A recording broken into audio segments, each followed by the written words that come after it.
네, 여러분 반갑습니다. 주일날 이런 시간부터 오셔서 예배를 드리시는 여러분들을 예수님의 이름으로 환영하면서 오늘도 하나님께서 예수 그리스도를 통해 드러내신 놀라우신 그 은혜와 사랑과 복이 충만하기를 주님의 이름으로 축원합니다. 이런 말씀 드릴까 말까 하다가 인사는 해야 되겠기에 말씀을 드립니다.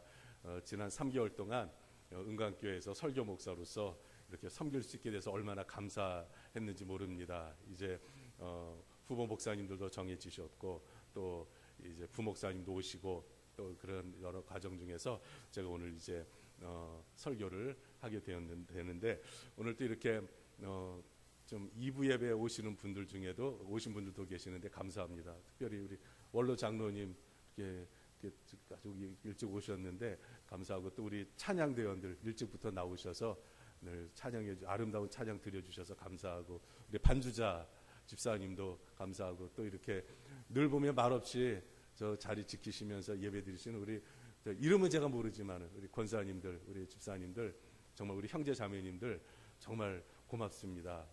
그리고 부족한 사람에게 이렇게 설교할 기회를 주신 우리 당회 장로님들께 진심으로 감사를 드리고 모든 영광을 하나님께 돌려드립니다. 또 기회가 되면 불러주시면요 언제든지 와서 설교할 테니까 불러주십시오. 예, 필요하시면. 예, 이제 성탄절이 다가옵니다. 교회는 성탄절을 앞두고 12월이 되면은 대강절로 지킵니다. 대강절. 그래서 오늘부터 대강절이 됩니다. 이 대강절을 지키는 그 이유는 이렇습니다. 어두운 세상에 빛으로 오신 예수님을 밝히 전하기 위해서. 그러니까 예수님이 빛으로 오셨습니다. 그 다음에 성육신 하신 예수님을 우리 모든 사람들이 기쁨과 간절함으로 그 우리 안에 모시고자 하는 그런 마음을 더 간절히 갖는 그런 기간으로 삼는 겁니다.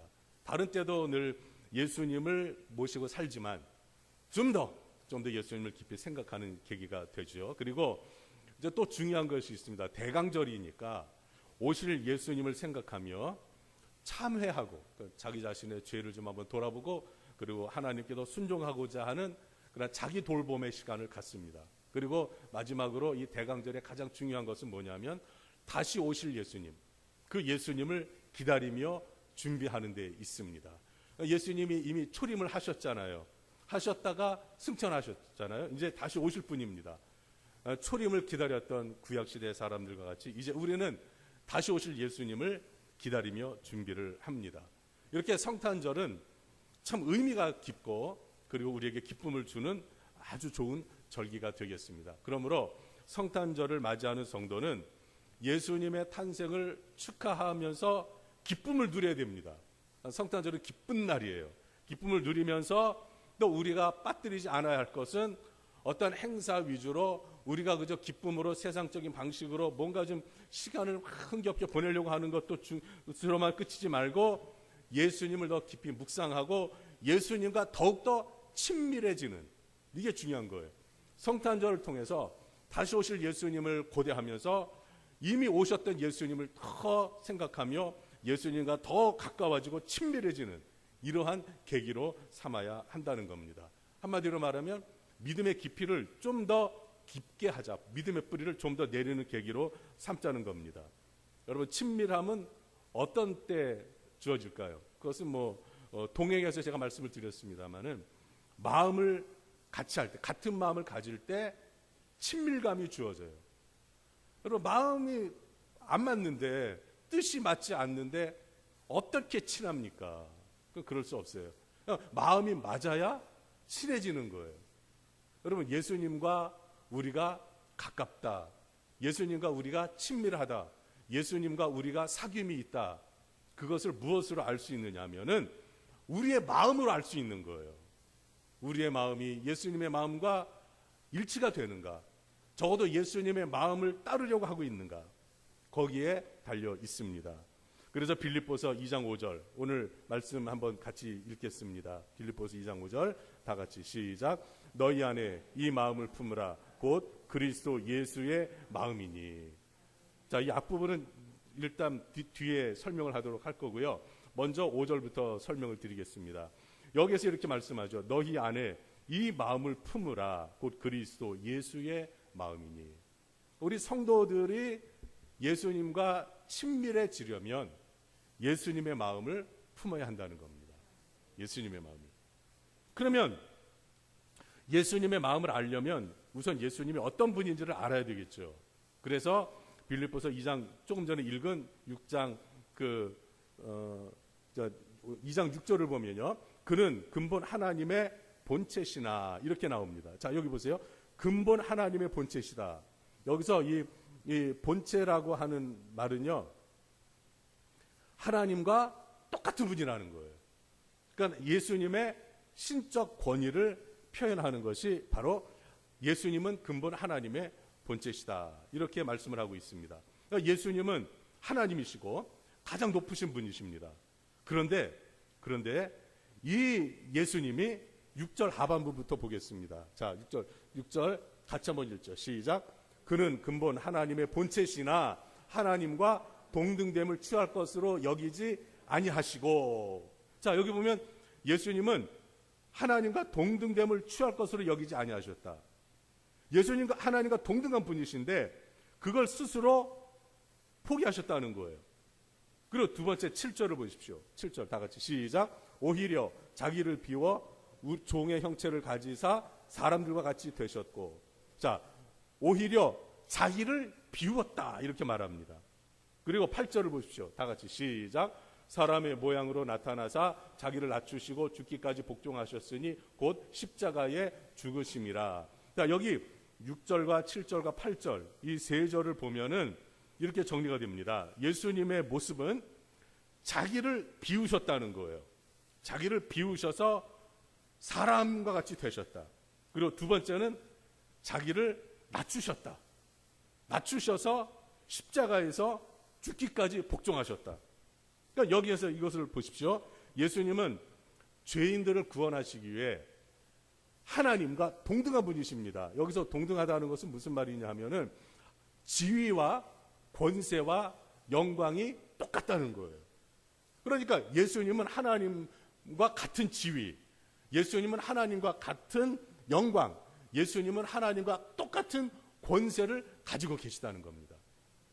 여러분, 이런 분이신데 이분이 그걸 포기하셨다는 거예요. 내려놓으셨다는 거예요. 그 이유는 바로 죄인들을 구원하시기 위해서 다 잠시 내려놓으시고 낮은 자리로 내려오셨습니다. 그것도 높은 왕의 자리가 아니라 지극히 평범한 시민의 모습으로 오셨습니다. 예수님은 세상 영광을 구하지 아니하시고 하나님 아버지의 영광을 구하시며 죄인들을 위해 십자가에서 죽으셨습니다.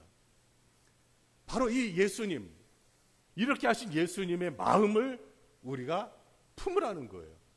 그러면 이와 같이 자기 비움, 낮아짐, 십자가에 죽기까지 복종하심, 이렇게 하신 예수님의 이 모습을 한마디로 예수님의 마음을 뭐라고 표현할 수 있겠느냐? 그것은 바로 한번 따라해 보세요. 겸손. 겸손이에요. 겸손. 이것을 한마디로 말하면 겸손입니다. 그러니까 그리스도인은 예수님의 이 겸손한 마음을 품어야 된다고 말씀을 하고 있는 거예요. 그래야 예수님과 마음이 딱 맞아서 예수님과의 사귐이 있고 예수님과 친밀함이 있고, 그러므로 그 안에 예수 그리스도의 생명이 우리 안에 강력히 임하고 예수님의 능력이 임하고 예수님의 말씀으로 말미암아 우리의 삶이 온전히 하나님과 동행하는 복된 천국 가는 복된 삶이 되는 것입니다. 그러니까 예수님과 마음을 맞추는 게 중요한데, 그래 하려면 예수님의 마음을 품어야 되는데 그 마음은 겸손한 마음이다, 이 말입니다. 성탄절의 가장 중요한 의미는 뭐일까요? 그것은 바로 내려오심입니다. 지극히 높으신 분이 가장 낮은 곳으로 내려오신 거예요. 잠시 모든 것을 내려놓으신 거예요. 하늘 영광, 예수님이 누리실 수 있는 모든 것을 다 내려놓으시고 오신 거예요. 바로 이것이 겸손입니다. 겸손이에요. 여러분, 사람이 낮은 자리에서 높은 자리에 올라가는 것은 쉽습니다. 그런데 높은 자리에서 낮은 자리로 내려오는 것은 정말 어려운 일이에요. 어려운 일입니다. 그러니까 겸손해지는 것은 정말 어려운 일입니다. 사람들이 왜 잘 나가다가 실패하고 인생이 엉망이 되느냐 하면요, 늘 높은 것만 추구하기 때문에 그래요. 늘 높은 것만. 우리 그리스도인은 늘 높은 것만 추구하는 것이 아니라 하나님의 은혜를 구하되 우리의 마음은 예수님의 마음을 품고 항상 겸손하게 끊임없이 하나님의 은혜를 구하고 하나님의 사랑을 구하고 하나님의 인도하심을 구하고 하나님의 복을 구하며 나아가는 이 겸손한 마음을 갖게 되는 것입니다. 하나님 나라에서 큰 자는 누구이겠습니까? 큰 자는요, 큰 소리 치는 사람이 아니에요. 큰 자는 자기 주장만 내세우는 사람이 아니에요. 하나님 나라에서 큰 자는 예수님의 마음을 품어 자신을 낮추고 하나님의 뜻에 온전히 순종하는 겸손한 사람입니다. 여러분, 이제 앞으로 여러분들이 이제 목사님들의 설교를 다 들으시고 또 청빙위원회 보고를 받으시고 당회에서 결정을 해서 당회에서 이제 추천 이미 후보에 오른 목사님들을 놓고 공동회에서 투표를 할 겁니다. 여러분, 어떻게 되든 어떤 결과가 주어지든 하나님의 뜻으로 온전히 겸손히 받아들이시고 순종하실 때에 은광교회의 미래가 있을 줄 믿으시기 바랍니다. 마음에 안 든다고 이러쿵저러쿵, 또 의외의 사람이 되었다고 그래서 이러쿵저러쿵 이렇게 하는 것은 하나님의 뜻을 거스르는 교만이 그 속에 여전히 쓴뿌리가 남아있는 사람입니다. 어떤 것이든 여러분들이 얼마나 기도해 왔습니까? 하나님께 맡기시고, 여러분의 인생도 마찬가지입니다. 제 인생도 마찬가지입니다.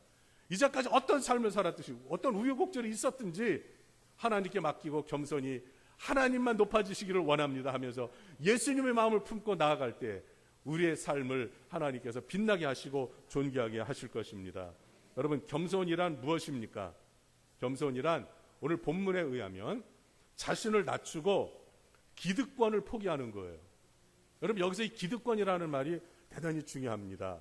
여러분, 여기 오늘 저 본문 말씀에서 뭐 보시면요, 하나님과 동등됨을 취할 것, 이것은 뭐냐면 하나님과 동일하시기 때문에 하나님이 누리시는 지위, 하나님이 가지신 지위, 권세, 영광, 아까 말씀드렸다시피 이것을 동일하게 예수님은 누리실 권리가 있으십니다. 권리가 있으세요. 여러분, 기득권이 뭐냐 하면은 특정 개인이나 국가가 정당한 절차를 받아서 이미 차지한 권리를 말합니다. 그러니까 자기가 누릴 수 있는 권리예요. 권리, 기득권은. 예수님은 이미 하나님과 동등한 분으로서 이 기득권을 갖고 계십니다. 그런데 여기에서 동등됨을 취할 것을 여기지 아니하였다. 이 말씀은 뭐냐면은 이 기득권을 포기했다는 겁니다. 포기했다는 거예요. 그러면 이거 참 쉬운 일이 아닙니다. 쉬운 일이 아니에요. 그런데 우리 예수님은 이렇게 하나님의 아들로서 하나님과 동등한 지위를 스스로 포기하시고 자신을 낮추셨습니다. 그 영광을 다 내려놓으셨습니다. 왜 그렇습니까? 바로 8절 말씀에 나오듯이 십자가에 죽기까지 복종하심으로 우리를, 죄인들을 구원하시기 위해서 그리 하신 것입니다. 여러분, 예수님의 마음을 담는다는 것은 우리 자신의 과거에 우리 자신의 모습을 내려놓고 기득권을 포기하는 데서 시작합니다. 이 기득권이 뭡니까? 높아지려는 마음이에요. 남보다 더 위에 있으려고 하는 마음입니다. 남을 판단하는 마음입니다. 우리가 뭔데 남을 판단합니까? 자격도 없습니다. 우쭐했던 마음입니다. 세상에서 누렸던 즐거움을 여전히 교회에서도 자기가 그러한 방식으로 살려고 하는 것입니다. 교회를 오래 다니고 그랬다고 그래서 자기 주장만 앞세우고 권리를 행사하고 대접을 받으려고 하는 것은 겸손이 아닙니다. 겸손은 자신이 누릴 권리를 내려놓고 하나님의 뜻에 순종하여 섬기는 것입니다. 예수님은 자신이 누리실 모든 권리를 포기하시고 이처럼 죄인을 섬겨주셨습니다. 제가 누누이 강조합니다마는 예수님이 오신 것은, 인자가 온 것은 섬김을 받으려 함이 아니라 도리어 섬기려 하고 자기 목숨을 많은 사람의 대속물로 주려 함이니라. 마태복음 20장 28절의 말씀, 여러분 꼭 좀 암송하셨으면 합니다. 그래서 예수님은 죄인들을 섬겨주셨어요. 바리새인이나 서기관이나 많이 배웠다고 하는 사람들, 부자들은 가난한 사람들, 병자들을 업신여기고 무시했습니다. 그렇지만 예수님은 그 사람들을 섬겨주셨어요. 사람들은 정죄했습니다. 저 죄인들과 왜 예수님은 저렇게 가까이 지내느냐 정죄했습니다만 예수님은 뭐라고 그러셨습니까? 그 정죄받는 사람들을 도리어 품어주시고 그들의 죄를 사해 주셨습니다. 하나님의 아들이신 예수님을 죄인들을 향해 한없이 관대하시고 따뜻하게 대해 주셨습니다. 저나 여러분들이나 다 죄인들입니다. 하나님께서 우리의 속사람을 해부시켜 놓으면은 우리는 정말 쥐구멍 뭡니까? 저 그냥 땅속 깊이 아마 숨고 싶은 그런 마음이 들 정도입니다. 그런데 우리 예수님이 이 세상에 오셨습니다. 오신 예수님이 우리 죄인들을 다 품어주신 거예요. 다 품어주신 거예요. 우리들을 얼마나 감사합니까? 이처럼 가장 높으신 왕이 초라하고 보잘것없는 사람들을 겸손히 섬겨주신 우리 예수님의 내려오심, 기득권 포기하심, 겸손하심, 이것이 성탄의 진정한 의미가 되는 것입니다. 여러분, 이렇게 성탄 추리를 너무 예쁘게 잘했어요. 반짝반짝거리잖아요. 얼마나 아름답습니까?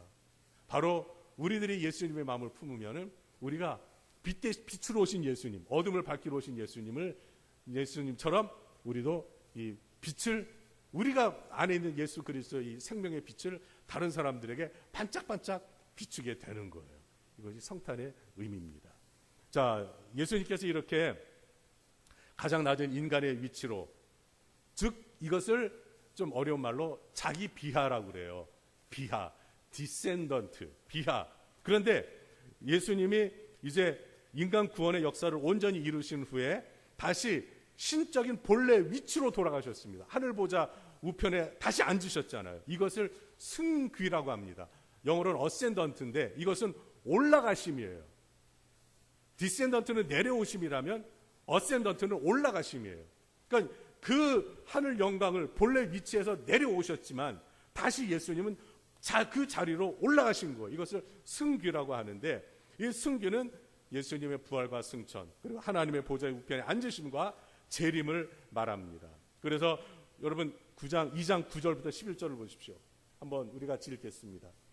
본문 9절부터 11절 시작. 이러므로 하나님이 그를 지극히 높여 모든 이름 위에 뛰어난 이름을 주사 하늘에 있는 자들과 땅에 있는 자들과 땅 아래에 있는 자들로 모든 무릎을 예수의 이름에 꿇게 하시고 모든 입으로 예수 그리스도를 주라 시인하여 하나님 아버지께 영광을 돌리게 하셨느니라. 아멘. 자, 보세요. 이렇게 낮아지셨는데 하나님이 9절에 보니까 그를 지극히 높이셨다고 그랬어요. 본래 자리, 내려놓으셨던 본래 자리로 예수님을 되돌리신 거예요. 그리고 모든 이름에 뛰어난 이름을 주시고 모든 사람의 무릎이 예수님 앞에 꿇게 하시고, 그리고 모든 입으로 사람들이 예수님을 주님이라고, 주님은 나의 주인이라는 뜻이에요.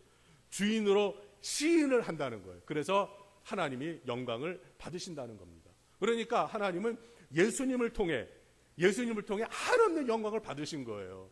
그래서 누가복음 2장 14절 말씀에서 목자들에게 나타난 천사들이 찬양을 했잖아요. 지극히 높은 곳에서는 뭐라고 그랬어요? 하나님께 영광이요, 땅에서는 기뻐하심을 받은 사람들 중에 평화로다.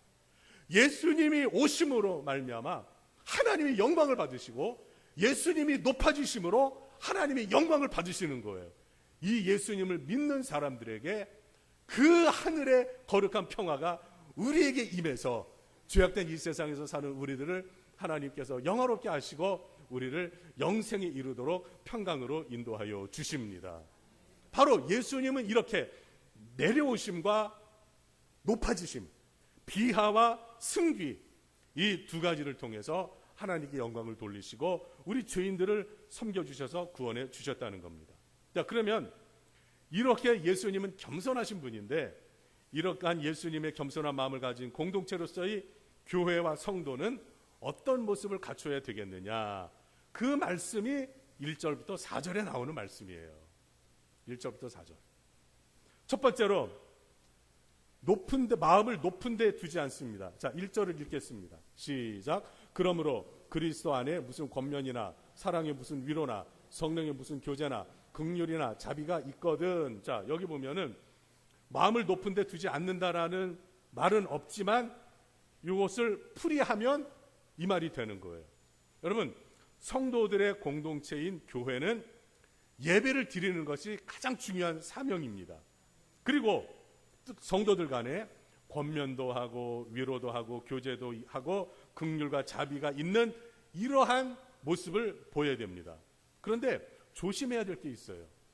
여러분, 권면을 하되 가르치려고 해서는 안 돼요. 권면을 하되. 그러니까 이게 우리들이 굉장히 조심해야 될 부분입니다.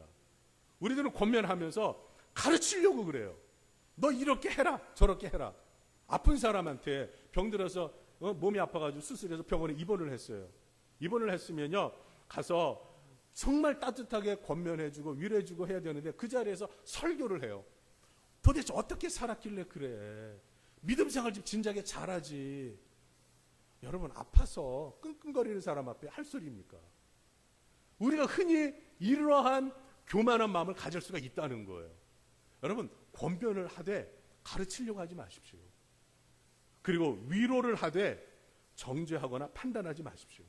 무슨 죄를 지어서 그래? 왜 무슨 죄를 지었길래 망했어? 무슨 죄를 지었길래 병들었어? 그거는 겸손한 마음이 아니라는 거예요. 높은 데 마음을 두는 거예요. 자기를 높은 데 마음을 두고 가르치고 판단하고 정죄하려는 거예요.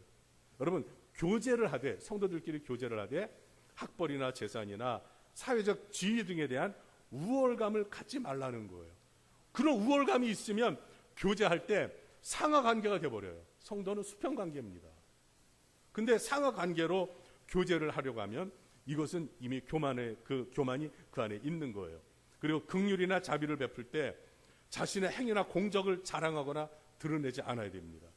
그것을 드러내는 순간 교만해지는 거예요. 내가 이런 사람인데 내가 가진 것으로 당신 도와준다. 이러면은 교만해지는 거예요. 여러분, 낙도선교회가 많은 사역을 하고 있습니다. 요즘 해외까지 이렇게 더 도움 요청이 와서 해외까지 이제 손을 펼치고 있는데요.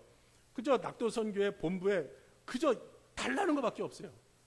섬에, 시골에서, 해외에서 무조건 손만 벌리는 거예요.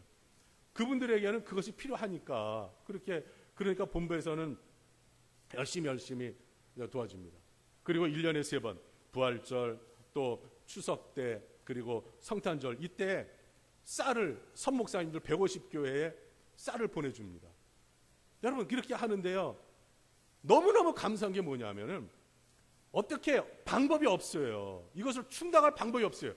어떻게 손 벌립니까?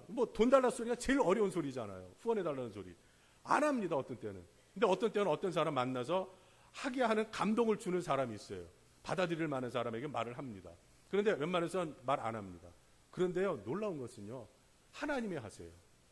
정말 겸손하게, 이름도 없이 자신을 드러내지 않고 겸손하게 쌀을 한 포든지 10포든지, 어느 교회는요, 제가 이렇게 연결된 어느 교회에서 쌀 150포 우리가 다 하겠습니다. 택배비까지 다 하겠습니다. 이래가지고 한 번에 해결해 주고. 그 교회가 자기의 공적을 드러내려고 하는 게 아니에요. 개인이. 여러분, 얼마나 감동이 되는지 몰라요. 그래서 지금까지 한 번도 못한 적이 없어요. 다 했습니다. 왜 그렇습니까? 하나님이 하시는 거예요. 어떤 사람들을 통해 자신의 공적을 드러내지 않고 정말 긍휼과 자비의 마음을, 예수님의 마음을 품고 커져 섬기려고 하는 그 모습을 그로 섬기는 겸손한 사람들을 통해 하나님이 이제까지 역사하시는 겁니다. 역사하시는 거예요. 우리가 마음을 높은 데 두고 우리 자신을 드러내려고 하는 순간 그 사람은 교만해지는 거예요. 하나님은 교만한 자에게 은혜를 베풀지 않으십니다. 누구에게 은혜를 베푸세요? 겸손한 자에게 은혜를 베푸십니다. 따라해 보세요. 하나님은 겸손한 사람에게 은혜를 베푸십니다. 그러므로 마음을 높은 데 두어서는 안 돼요. 내가 저 사람보다 더 믿음이 좋다. 내가 기도를 더 많이 한다. 내가 봉사를 더 많이 한다. 그래서 마음을 높은 데 두고 판단하고 정죄하는 것은 교만입니다. 예수님의 마음이 아닙니다. 두 번째는 마음을 같이하여 같은 사랑을 가지고 뜻을 합하며 한 마음을 품으라는 거예요. 여러분, 좋은 교회는 성도들이 한 마음을 품습니다. 고린도전서의 핵심 주제는 뭐냐면, 전체를 아우를 수 있는 가장 중요한, 한마디로 말할 수 있는 게 뭐냐면, 고린도전서는 육에 속한 자와 영에 속한 자로 구분이 된다는 거예요. 그러니까 육에 속한 자는 어떤 사람이냐, 고린도전서를 보면 고린도 교회가 얼마나 육에 속해 있는지를 사도 바울이 말하고 있어요.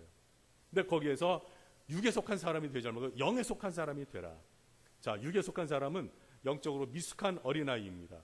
그 특징이 뭐냐면 고린도전서 3장 3절에 보면 시기와 분쟁이라고 그랬습니다. 고린도 교회가 서로 파벌이 형성이 되어져서 네 개 파로 적어도 형성이 되어져서 서로 시기하고 견제하고 분쟁을 했습니다. 사도 바울은 이것을 너희들이 신령하다고 하지만 그러나 육에 속한 사람들이다. 여전히 육에 속한 사람들이다.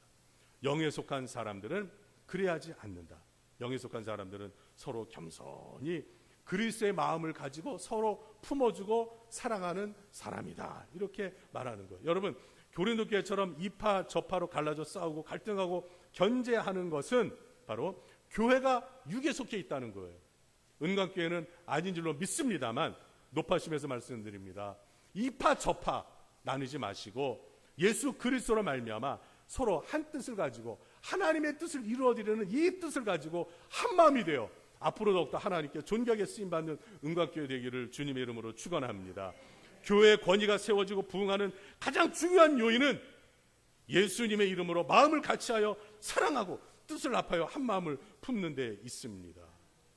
여러분, 예수님께서 요한복음 17장에서 이제 그 십자가의 길을 가시기 전에 하나님께 기도하실 때 이런 기도를 하셨습니다. 하나님, 나를 따르던 저 제자들이 하나가 되게 해주십시오. 제자들이 어떤 상황이었습니까? 서로 높은 자리에 오르려고 했습니다. 그 마음을 갖고 있었어요. 그래서 이제 야고보와 요한의 어머니는 예수님에게 찾아와서 치맛바람 휘날리면서 예수님이 높은 자리에 앉으실 때 우리 두 아들을 가장 다른 제자들보다 좋은 자리에 앉혀주십시오. 이렇게 간청했잖아요. 예수님이 정말 실망하셨어요. 제자들은 그렇게 갈등하고 견제하고 높아지려 했고 자기가 더 예수님이 왕이 되시며 높은 자리에 앉을 것을 생각을 했습니다. 예수님은 그걸 원한 게 아니에요. 예수님은 그들이 하나가 되어 하나님을 사랑하고 하나님의 뜻을 이루기를 원하셨습니다. 여러분, 여기에는 많이 배운 분도 계시고 좀 덜 배우신 분도 계시고 돈 많은 분도 계시고 적은 분도 있을 것이고 좀 외모가 좀 잘난 분도 계시고 좀 못났다고 생각하는 분도 계실 것입니다. 여러분, 교회는 그 어떤 것도 기준이 될 수가 없습니다. 오직 예수님의 이름으로 사랑하는 것만이 최고의 그러한 모습이요 겸손인 줄로 믿으시기 바랍니다. 그리고 세 번째는 아무 일에든지 다툼이나 허영으로 하지 말라고 3절에서 말씀을 하고 있습니다. 여러분, 아무리 좋은 것도 다투면 의미가 퇴색됩니다. 교회는 다투는 것이 아니에요. 그리고 허세를 부리는 것이 아닙니다. 허영이 뭡니까? 실속이 없이 겉모습뿐이고 필요 이상의 거칠애를 하는 것을 말하는데 교회는 자기를 과시하는 게 아니에요. 교회는 집 자랑하고 차 자랑하고 자식 자랑하고 명품 가방 자랑하고 비싼 신발 자랑하고 보석 자랑하러 오는 게 아니에요. 교회는 예수님의 이름으로 겸손히 섬기는 곳입니다. 우리 목사와 성도들이 조심해야 할 것이 있는데 바로 숫자를 과시하는 거예요. 이것이 허세인데요, 허영인데 교세가 한 30명 되는데 7, 80명 모인다고 그러고 한 1, 200명 되는데 4, 500명 모인다고 그러고 한 1000여 명 되는데 2, 3,000명, 4, 5,000명 모인다고 그러고 숫자를 뻥튀기 합니다. 죄송한데 저도 은광교회가요 300명 출석하는 줄 알았어요. 와보니까 3분의 1이야. 왜 그래요? 그만큼 교세에 대해서 뻥튀기를 하는 거예요. 죄송하지만 이제는 솔직하자 이거죠. 왜 그런 거칠애를 하고 허영하고 허세를 부리고 그럽니까? 있는 그대로 선교사를 파송하지 못하는 작은 교회에서 자신의 교회는 선교사 몇 명 파송했다고 막 자랑을 합니다. 참 이게 답답한 일입니다.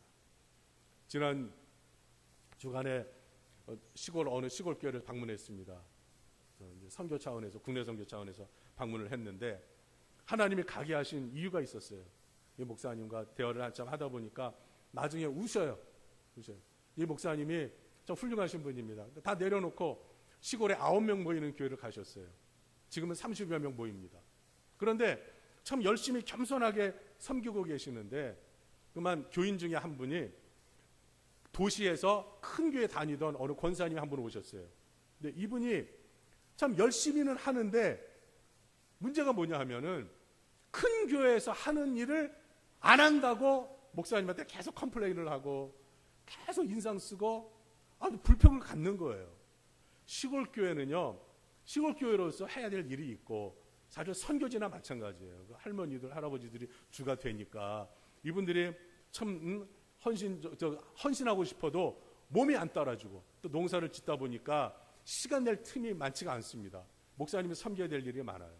근데 이제 이분이 오셔가지고 우리 큰 교회에서는 내가 다니던 교회에서는 이런데 여기는 왜 안 하느냐, 목사님이 사실 스트레스를 많이 받으신 거예요. 그런데 어느 날 새벽 이분이 목사님이 설교를 하시면서 이제 쉽게 하느라고 무슨 예화를 드셨는데 이분이, 이 권사님이 갑자기 A씨 하면서 성경책 딱 덮고 그냥 나가더래요. 설교 중간에. 목사님이 너무 마음이 아파가지고 엎드려서 하나님 앞에 그냥 나오는 게 울음밖에 더 있겠어요. 울면서 하나님, 제가 이렇게 내려와서 목회를 하고 있는데 제가 설교를 잘 못해서 이렇습니다. 그러면서 이제 자기 탓하는 거예요. 하나님, 그러면서 너무 힘듭니다. 하나님 너무 힘듭니다. 이 목사님이 우시면서 그러시는 거예요. 그런데 하나님 앞에 엎드려 이렇게 눈물을 흘리며 기도하는데 하나님이 자신을 위로해 주시더라는 거예요. 그러면서 그런 성령님께서 그 감동을 주시더래요. 하나님이 너를 사랑하신다. 이 말씀 한마디에 눈물 주르르 흘리시면서 제 앞에서 우시면서 그렇게 말씀을 하실 때 제 눈에도 눈시울이 붉어졌습니다. 여러분, 이 목사님은 그런 말을 들어도 겸손하게 하나님 앞에 엎드리셔서 하나님만 의지하고 하나님의 위로를 받으며 겸손히 섬기시는 모습을 보면서 제가 도전을 받고 왔어요. 소망교회는요, 정계, 법조계, 교육계, 의료계, 군대, 경찰계 이런 데서 사회 유명한 인사들이 많습니다. 부자도 엄청 많습니다. 그러니 자랑거리가 많죠. 한 번은 곽선희 목사님이 설교 중에 교인들 자랑을 하셨습니다. 우리 교회는 별들이 수십 개 됩니다. 주일마다 반짝반짝거립니다. 무슨 말이냐면 그 교회는 육군 대장이 나오고 그 다음에 육군 별 3개, 3스타도 나오고 2스타, 1스타 이런 사람들이 나와서 별이 수십 개가 된다는 거예요. 그 별을 합하면 대단하지 않습니까? 대단한 장관? 거기서 대통령도 나왔으니까 대단한 교회입니다. 그런데 이 목사님이 이 말씀을 왜 하시느냐 하면은 그런데 이분들이 교회에서는 계급장 다 떼고 예수님의 마음으로 고개 숙여 오는 교인들 차량을 맞이하면서 깍듯하게 7, 80도 고개를 숙여 인사하면서 주차를 하고 안내를 합니다. 우리 교회는 장관도 안내하고 봉사합니다. 그리고 새벽에 나와 이러한 잘 사는 사람들이, 사회적으로 지위가 높은 사람들이, 이 사람들이, 장차관들이 새벽에 조용히 나와 하나님 앞에 경건히 기도하면서 의지하고 하나님 의지하고 경건하게 살려고 몸부림을 칩니다. 여러분, 우리 교회가 부자교회로 고학력 교회로 알려져 있지만 실제로 소망교회가 부흥할 수 있는 원동력은 바로 이 겸손함이 있습니다. 교인들의 겸손함이 있습니다. 이 자랑을 하시더라고요. 멋진 교회이지 않습니까? 우리 성도들은 다른 사람을 귀히 여기고 존중해주고 자기 일뿐만 아니라 남의 일도 돌봐줍니다.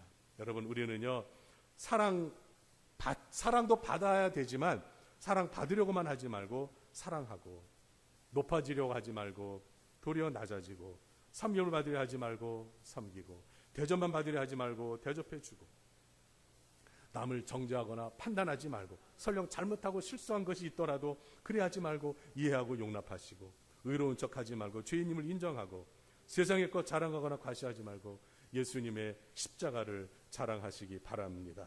이것이 겸손입니다. 그래야 할 때 우리에게는 예수 그리스도의 그 생명의 능력이 나타나서 우리는 하나님께 영광을 돌리고, 은광교회가 또 우리 여러분들이 하나님의 기쁨이 되는 지체가 되어 하나님 안에서도 복된 삶이 주어지게 될 것입니다. 우리 다 같이 아까 부른 123장 1절만 좀 한번 성탄절, 예수님의 그 낮아지심, 내려오심, 겸손하신 마음, 우리가 그 마음을 온전히 품기를 원합니다 하면서 겸손한 마음으로 부르겠습니다. 우리 123장 첫 음만 눌러주시면 되겠습니다.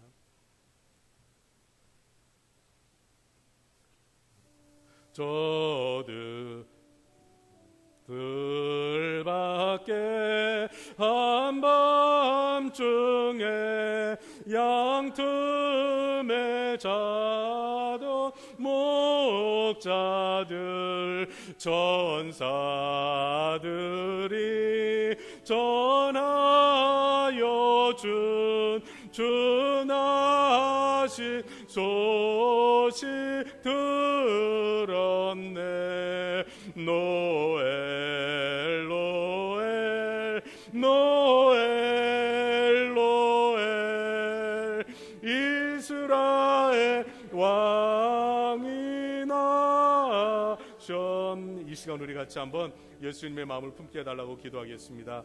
하나님의 일을 하다 보면 또 시기와 질투에서 우리를 또 힘들게 하는 사람들도 없지 않아 있습니다.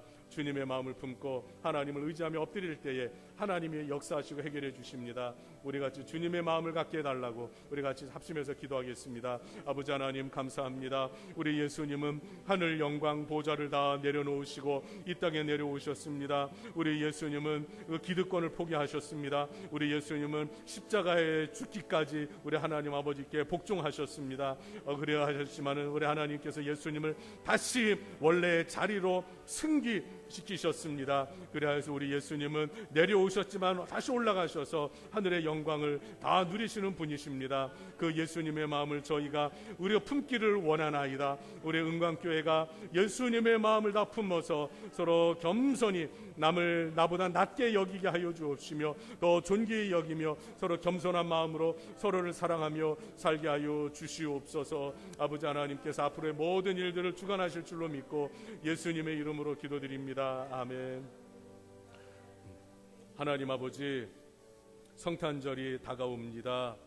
우리 예수님 다시 오실 날을 고대하며 살아가는 저희들 성탄의 기쁨과 평화를 누리면서 빛으로 오신 예수님을 우리가 세상에 전해서 세상 어두운 세상에 예수님의 빛이 반짝반짝 빛나도록 인도하여 주시옵소서.